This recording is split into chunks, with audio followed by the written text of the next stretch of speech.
Bueno, hoy es el comienzo del tema del ayuno de Daniel. Y como tal, se aplica a muchas cosas. Se aplica, qué bueno que están los jóvenes aquí, por ejemplo, porque se aplica mucho a los jóvenes. Daniel se dice que tenía por ahí de unos 17 años cuando fue llevado cautivo junto con su familia a Babilonia. Era un joven, él y sus otros amigos, Sadrach, Mesach y Abednego, los nombraron los babilonios, porque los babilonios tenían una costumbre. Cuando tomaban prisioneros, los babilonios les cambiaban los nombres para que se olvidaran de su familia, de su herencia, de dónde venían. Esa era una estrategia de lavado de cerebro que les hacían. También los movían de una ciudad de donde ellos venían, de Jerusalén, a otra ciudad totalmente opuesta a sus familiares, para que no tuvieran contacto con sus familiares. Era una estrategia también de desraigarlos, de que se olvidaran, como le digo, de su familia, de dónde venían. Y los ubicaban entonces a trabajar en el palacio o en áreas de construcción, de esclavitud. En el caso de Daniel, como Daniel era un joven muy inteligente, le pusieron a trabajar en el palacio. En ese sentido le fue bien, por un lado, aunque por otro también tuvo sus problemas. Pero mi punto es que Daniel era un joven, como usted, joven que está aquí en este día, un joven de 17 y 18 años. Y en esa edad, muchos de los jóvenes hoy día lo que están pensando es en cuál es el mejor celular que puedo tener, cuál es la mejor marca de ropa que puedo usar, cuál es el equipo de baloncesto mejor del país, cuál es la chica más bonita de la escuela. Pero Daniel, en lugar de estar pensando en esas cosas, Daniel estaba pensando en su Dios. Daniel estaba pensando, estamos en una nación extraña, nos quieren lavar la cabeza, nos quieren hacer olvidarnos de nuestro Dios. Y yo, en lugar de seguir el juego, seguir la corriente, me voy a poner de rodillas y voy a orar. ¿Cuántos jóvenes hay aquí hoy? Amén. ¿Cuántos adultos también no son los jóvenes? Amén. Que cuando hay presión, que cuando la corriente es contraria, cuando hay oposición, dicen: yo me paro firme, yo no sigo el juego de los demás. Por eso mi sermón lo he titulado hoy: los motivos de Daniel. ¿Qué movió a Daniel a ser como fue? Podría tener la excusa de decir: yo soy joven y los jóvenes somos así. Los jóvenes somos inmaduros, o somos indecisos, o somos aquí, somos allá. Podría haber tenido esa excusa. La oímos muy frecuentemente de parte de algunos jóvenes y aún de algunos adultos. Es que no, es que está difícil, pastor, porque hay el peer pressure, la presión social, lo que pasa alrededor, está difícil, pastor. Pero Daniel se sostuvo con una actitud diferente, se mantuvo con una actitud diferente. El libro de Daniel es muy extenso y no voy a predicar de todo el libro de Daniel, obviamente, pero escogí el capítulo 10 para resaltar algunos aspectos de por qué Daniel hizo lo que hizo, los motivos de Daniel. Daniel 10, y busca en su Biblia o pueden seguir en la pantalla los textos que yo escogí aquí. Visión de Daniel junto al río, nos dice: en el año tercero de Ciro, rey de Persia, fue revelada la palabra a Daniel, llamado Beltsasar. Y la palabra era verdadera y el conflicto grande, pero él comprendió la palabra y tuvo inteligencia en la visión. Solamente en ese versículo 10 ya hay varias cosas que tienes que fijarte. Cuando lees la Biblia, observa ciertos puntos que hay en un versículo. Número 1, dice que la palabra era verdadera. Daniel sabía que él no estaba teniendo ilusiones, fantasías, cosas que se le ocurrieron. No comió pizza y tenía una pesadilla, no. Tenía una visión real. Algo espiritual estaba ocurriendo. ¿Sabes tú la diferencia, mi hermano, mi hermana, cuando Dios está hablándote a través de un sueño, a través de una situación, de una circunstancia? Aún estando despierto, puede ser que veas algo en tu mente, se desarrolla una visión que es de Dios, que no es una ilusión. Él sabía que recibió una visión, una palabra revelada. En el griego hay una palabra que se usa para eso, la palabra rema. Rema quiere decir palabra revelada de Dios, que no me la inventé yo, Dios me habló. Hay que aprender a discernir. Cuando alguien está predicando, escucha bien si lo que está diciendo es puro bla bla bla, como dicen, o como dicen en inglés, boloni, o si es rema de Dios, si tiene contenido espiritual, si es rema de Dios. Daniel sabía entender la diferencia. Además, en el versículo también agrega que el conflicto era grande. Daniel vivió en un tiempo de conflicto, no solo el conflicto social, político, sino que el conflicto espiritual. ¿Cómo está tu vida en ese sentido?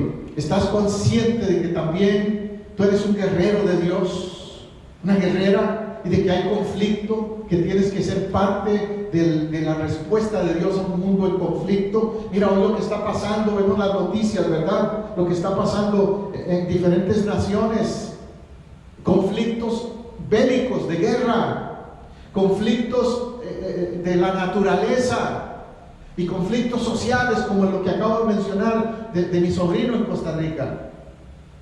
Es triste, pero es la realidad. Daniel entendió todo eso. Todo esto sucedió en el año 3 de Ciro, rey de Persia. Hago nota ahí de que este Ciro se cree, según algunos eruditos, se cree que era hijo de la reina Esther. Un dato interesante, porque recuerde que Esther estuvo ahí, que Esther fue parte de la historia de Persia. Por cierto, ¿qué país es Persia hoy día? Irán.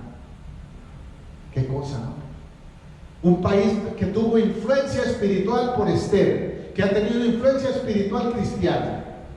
Sin embargo, es un país donde hay una gran batalla espiritual contra la fe de Dios, contra la fe en el Dios vivo, y una oposición bien dura contra los judíos, contra el pueblo de Dios, el pueblo de Israel, y contra el cristianismo.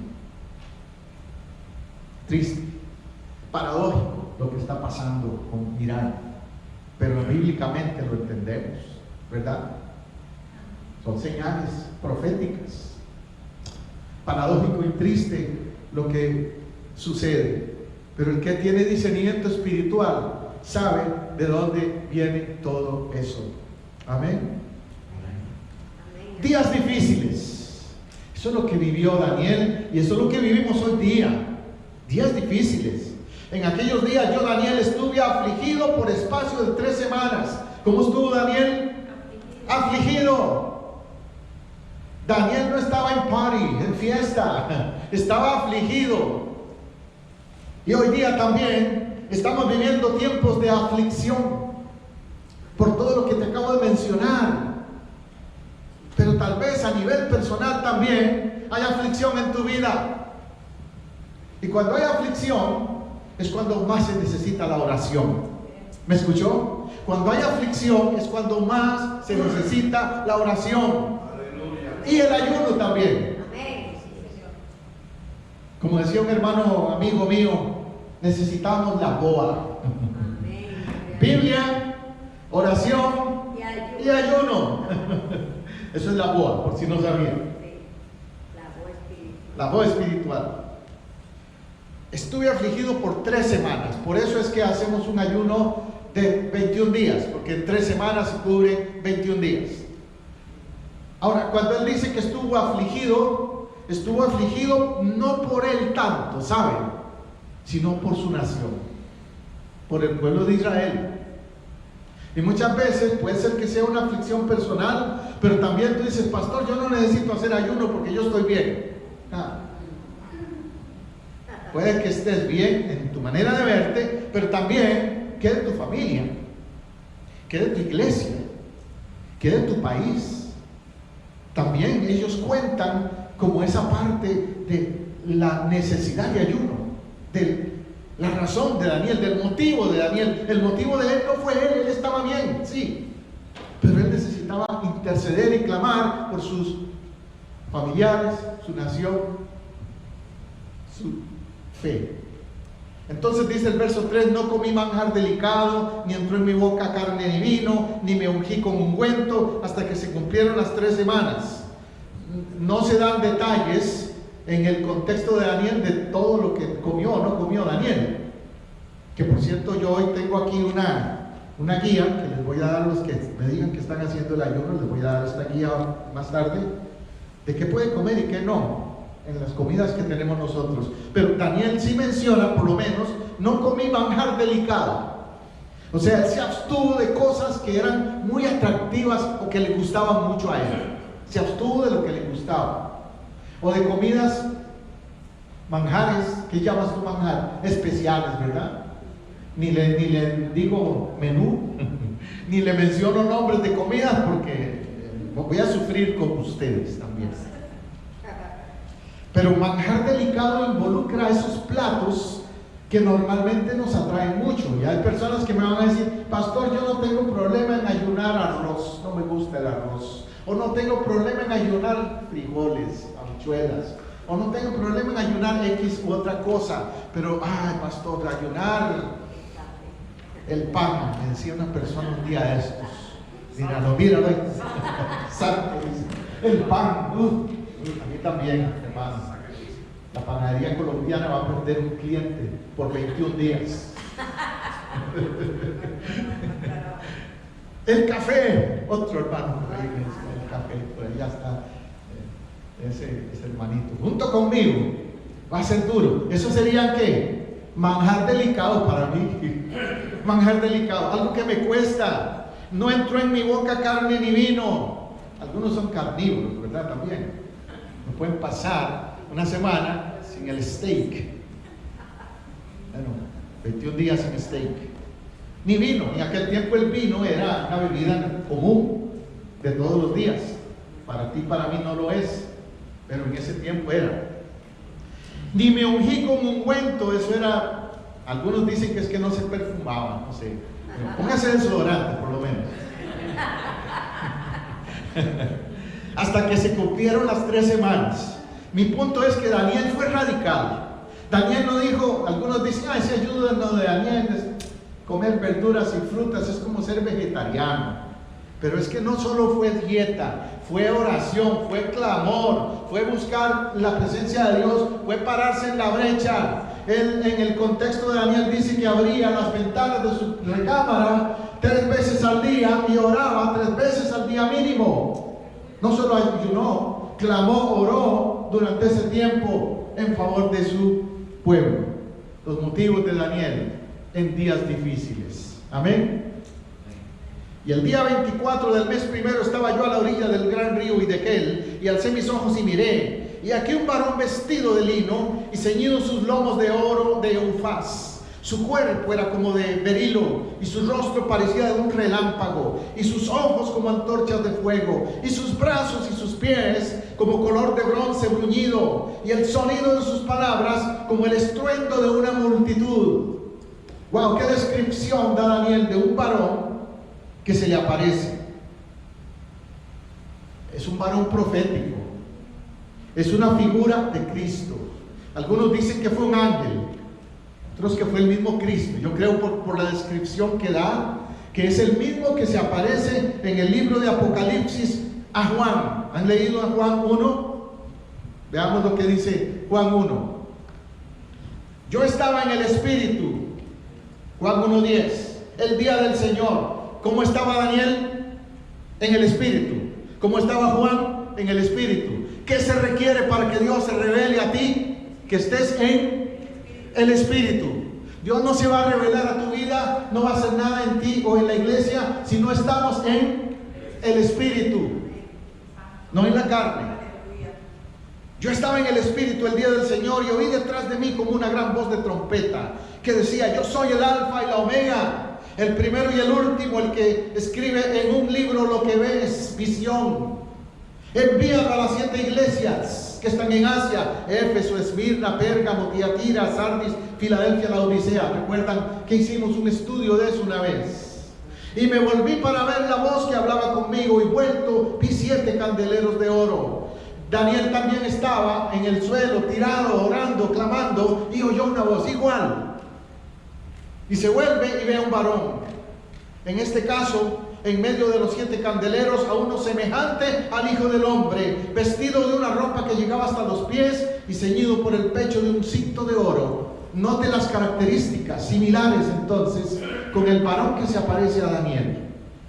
Definitivamente una revelación de ese varón de Apocalipsis. Verso 14: sus cabellos, su cabeza, sus cabellos eran blancos como la lana, como nieve, sus ojos como llama de fuego, sus pies semejantes al bronce bruñido, refulgente en su horno, y su voz como estruendo de muchas aguas. Tenía en su diestra 7 estrellas, de su boca salía una espada aguda de 2 filos, y su rostro era como el sol cuando resplandece con fuerza.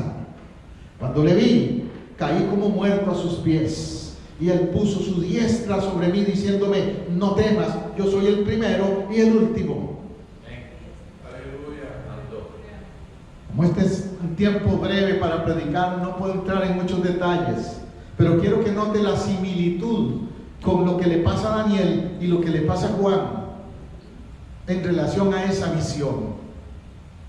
Dice el verso 7, volviendo a Daniel 10:7: y solo yo, Daniel, vi aquella visión, y no la vieron los hombres que estaban conmigo, sino que se apoderó de ellos un gran temor, y huyeron y se escondieron. Quedé pues yo solo y vi esta gran visión. ¿Cómo fue la visión de Juan? Igual. Juan la recibió, no la vieron otros. Igual. Otra cosa interesante es que a veces las visiones, las revelaciones vienen a ti personales. Dice que él la recibió solo. Muchas veces estamos en soledad espiritual. Estamos rodeados de gente. Podremos estar en una iglesia de 10 miembros, de 50 miembros, o de 3,000 miembros o 10,000 miembros. Pero eso no tiene nada que ver con la revelación que Dios te hace a ti. La revelación no va a venir porque estés entre 10, 20, 50, 500, miles. La revelación va a venir a ti si tú estás con la actitud correcta, el corazón correcto delante de Dios. Por eso dice: quedé pues yo solo y vi esta gran visión, los demás no la vieron. Ahora dice: no quedó fuerza en mí, antes mi fuerza se cambió en desfallecimiento y no tuve vigor alguno. Pero oí el sonido de sus palabras, y al oír el sonido de sus palabras caí sobre mi rostro en un profundo sueño, con mi rostro en tierra. La revelación fue tan fuerte que él cayó a tierra. Definitivamente se cumple lo que la palabra de Dios dice, que ante la presencia del Señor tiembla la tierra. Cuando es manifestación de Dios, tú tienes que caer de rodillas, no importa dónde estés. Y no es para show, no para que te vea nadie, es porque Dios te está doblegando tu espíritu. Y eso fue lo que pasó al ver esa visión, a ese varón. Y aquí le dice algo más bien lindo. Verso 10: he aquí, una mano me tocó. Diga: una mano me tocó. Porque también a ti te quiere tocar hoy. Amén. ¿Recuerda aquella mujer que tocó el manto de Jesús? Y Jesús dijo: alguien me tocó. Y cuando Él toca a alguien, algo pasa. Y Él quiere tocar a alguien hoy. Aquí, hoy. Le quiero tocar a alguien que me está oyendo me está viendo en otro momento, tal vez a través de esta predicación también. He aquí una mano me tocó e hizo que me pusiese sobre mis rodillas y sobre las palmas de mis manos. Vea lo que hizo. Sobre mis rodillas, las palmas de mis manos y el rostro en tierra. Eso se llama humillación, quebrantamiento que él tenía.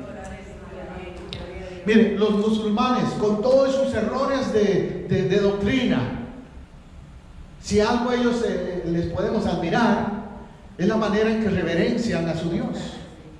Ellos lo hacen así exactamente. Cuando un musulmán ora, se tira de rodillas con las palmas al suelo, es más, se quitan los zapatos. ¿Por qué?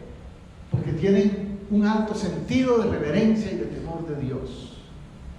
Pero a veces en nuestras iglesias estamos en el tiempo de alabanza, de adoración, y por ahí hay gente cuchi hablando con otros o haciendo otras cosas, viendo el celular no para leer la Biblia, para otras cosas. ¡Auch! ¿Amén? Más que chicle o haciendo otras cosas. ¿Qué sé yo? Hay que cambiar eso. Hay que tener sentido de reverencia, sentido de adoración verdadero. Verso 11. Y me dijo Daniel, varón muy amado. ¿Cómo le dijo? Varón muy amado. ¿Sabes que Dios te ama? ¿Sabes que eres amado de Dios? Está atento a mis palabras que yo te hablaré y ponte en pie. Ahora sí, estaba de rodillas, pero ahora le dice ponte en pie. Cuando tú te humillas, cuando tú te arrodillas, cuando te quebrantas delante de Dios, Dios es el que te va a decir ponte en pie y te va a levantar. Ponerse en pie significa vas a salir adelante. Vas a salir adelante. Porque a ti he sido enviado ahora. Y mientras hablaba esto conmigo, me puse en pie temblando. Él se puso de pie, sí, pero también temblando. Tenía esa reverencia. Entonces me dijo Daniel, no temas. Tenía un corazón dispuesto, fíjate. No temas, porque desde el primer día que te dispusiste tu corazón, ¿qué hizo Daniel? Dispuso su corazón. Eso es lo que él espera de ti y de mí hoy. Yo no sé, pastor, si este año voy a hacer trabajo para el Señor o no, voy a orar más, no, tienes que decir, no es que voy a ver, es que voy a hacerlo, tengo que estar dispuesto a hacerlo.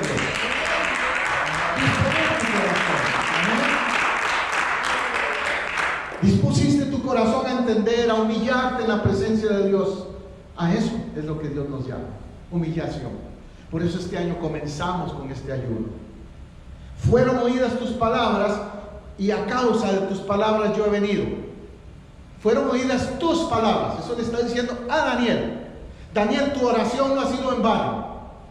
Dios no es sordo al que se humilla. Dios está atento a la voz del que clama a Él y le busca. Y aquel Daniel que estaba en su recámara orando 3 veces al día, cuando en todo el país todos estaban adorando al rey Nabucodonosor y con miedo al edicto y todo eso, a él se escuchó Dios. A él se escuchó Dios. Por causa de tus palabras yo he venido. En las cosas de Dios no hay casualidad, hay causalidad. Lo que causa, lo que mueve, lo que hace que Dios haga cosas, lo que activa la reacción de Dios, es que entonces, ¿qué fue lo que lo hizo activarse a Dios, a escuchar a Daniel? Su corazón dispuesto, su humillación. ¿Cómo estás tú por ayunar ahora? ¿Con expectativa o no? ¿Esperas que algo va a pasar, sí o no? Yo espero que algo va a pasar. Yo espero que algo va a pasar. Ahora te advierto que vendrá oposición también. En el contexto, ahí el verso 13 dice: el príncipe del reino de Persia se me opuso durante 21 días. Así como iba a orar 21 días, iba a tener oposición 21 días. No te creas que va a ser nada más fácil. Qué rico, pastor, puras frutitas y legumbres y chévere, y va a ser 21 días que más bien me va a ayudar a bajar todas las libras que me gané en Navidad. No, es un asunto de guerra espiritual, de batalla con tu corazón, con tu alma. Amén. Y va a haber oposición. Va a haber oposición del enemigo espiritual primero. Pero no te sorprendas si va a haber oposición hasta de la familia. Puede ser que algún familiar te diga, no, olvídate de eso, come, tranquilo. No, eso decía ayuno, lo del ayuno, eso no sirve para nada. Esos son inventos del pastor. O eso es para gente religiosa. No, lo que necesitas es más bien comer y estar fuerte. Va a haber oposición. O otros que te van a decir otras cosas peores. ¿Para qué ayunas si de por sí ayuna de ese mal carácter? ¿Para qué ayunas si tienes tan malos hábitos? Bueno, precisamente por eso es que ayuno, dile. Porque quieres romper con esos malos hábitos. Porque el ayuno es lo único que va a romper con esos malos hábitos. Pero oposición va a haber. He aquí Miguel, uno de los principales príncipes, vino para ayudarme y quedé con los reyes de Persia. El rey de Persia representa allí a ese enemigo espiritual. Y Miguel, un arcángel, aparece en la escena. Miguel, el arcángel guerrero, viene y le ayuda. Es decir, cuando haces ayuno no estás solo. Tienes ayuda.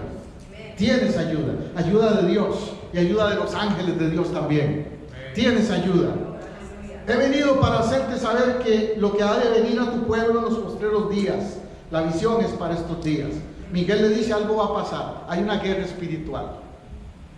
En Judas, el libro de Judas dice, Judas 1, 6 al 9, por si usted no ha estudiado ese tema de la angelología, cómo operan los ángeles. Dice en Judas, y a los ángeles que no guardaron su dignidad. ¿Qué fue lo que no guardaron? Su dignidad. Cuidemos nuestra dignidad, ¿verdad? ¿Qué es guardar dignidad? Es cuidar nuestro testimonio, nuestra integridad. Los ángeles que no guardaron su dignidad, sino que abandonaron su morada, los han guardado bajo oscuridad, en prisiones eternas, para el juicio del gran día.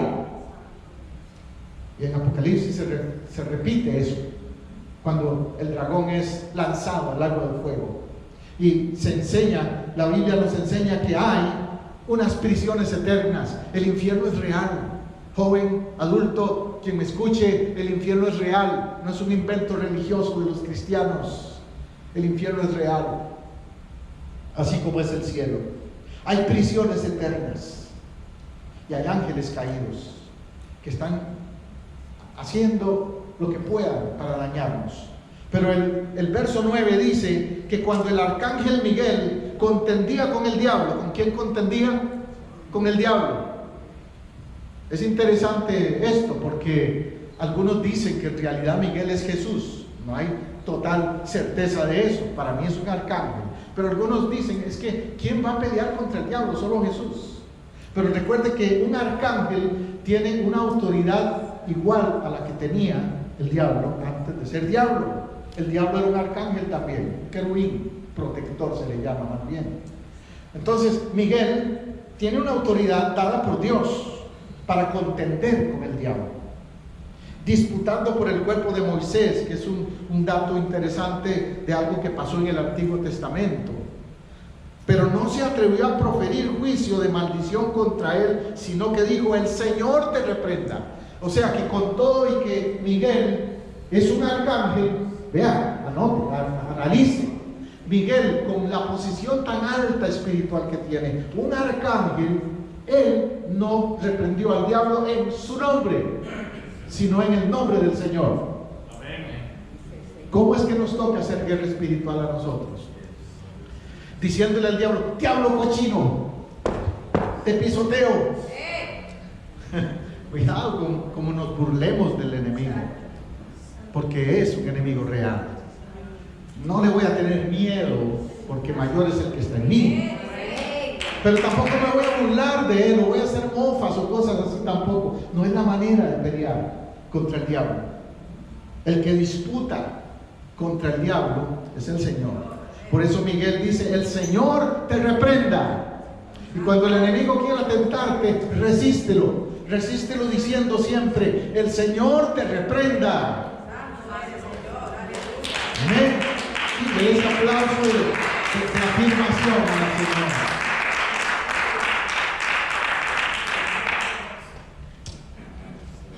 Hay mucho más que podría decirle, pero ya el tiempo se nos está yendo. Entonces, voy a avanzar un poquito más aquí. Cuando faltan las fuerzas, el verso 15. Mientras me decía estas palabras, estaba yo con los ojos puestos en tierra, enmudecido, pero he aquí, uno con semejanza de hijo de hombre tocó mis labios. Entonces abrí mi boca y hablé, y dije al que estaba delante de mí: Señor mío, con la visión me han sobrevenido dolores y no me quedó fuerza. Daniel perdió fuerza, quizás física, pero yo creo que era más espiritual y emocional. ¿Cuántas veces te has sentido así? Tal vez te sientes así ahora, no sé. Pueden haber motivos de salud, pero a veces es de raíz espiritual que nos sentimos agotados. Es triste cuando sé de algún pastor o un líder de un ministerio que me dice, y he tenido casos así: pastor, estoy agotado, ya no puedo más, mucha carga, mejor me voy. Triste. En lugar de decir: voy a buscar fuerza, voy a pedirle al Dios de Daniel que haga lo mismo que hizo con Daniel, que me toque y me dé fortaleza. Amén. En lugar de decir: me rindo y me voy. Y él dijo: Señor mío, necesito ayuda, necesito fortaleza. Y ahí es donde viene el toque del Señor, versos 17 y 18. ¿Cómo pues podrá el siervo de mi Señor hablar con mi Señor? Porque al instante me faltó la fuerza y me quedé sin aliento. Daniel es honesto: estoy ya, ni aliento tengo. Y aquel que tenía semejanza de hombre, porque Daniel todavía está pensando: ¿qué será esto? ¿Quién es él? No entendía que era el mismo Señor que se le apareció, como Juan también. Mientras él estaba diciendo esto, el que tenía semejanza de hombre me tocó otra vez y me fortaleció. Me tocó otra vez. ¿Te puede tocar otra vez a ti también? Tú dices: ya me tocó una vez, pero me debilité. Pues hoy te quiere tocar otra vez. Hoy te quiere tocar otra vez. Y hoy te quiere fortalecer. Amén. ¿Lo crees conmigo? Esfuérzate. Ten ánimo. Verso 19 para concluir dice: me dijo: muy amado, no temas, la paz sea contigo, esfuérzate y aliéntate. Y mientras él me hablaba, recobré fuerzas. ¿Ves? Y dije: hablé, mi Señor, porque me has fortalecido. El ayuno no te va a debilitar, el ayuno te va a fortalecer. Anímate. Amén. Bueno, recuerda que en este tiempo de ayuno no estás solo. Hay uno que estará como estuvo con Daniel, que estará ahí para fortalecerte y ayudarte. Y no solo a nivel personal, como iglesia no estamos solos. El mismo que peleó esa batalla con Daniel va a pelear la batalla con nosotros, casa del rey. Amén. Amén. Así es.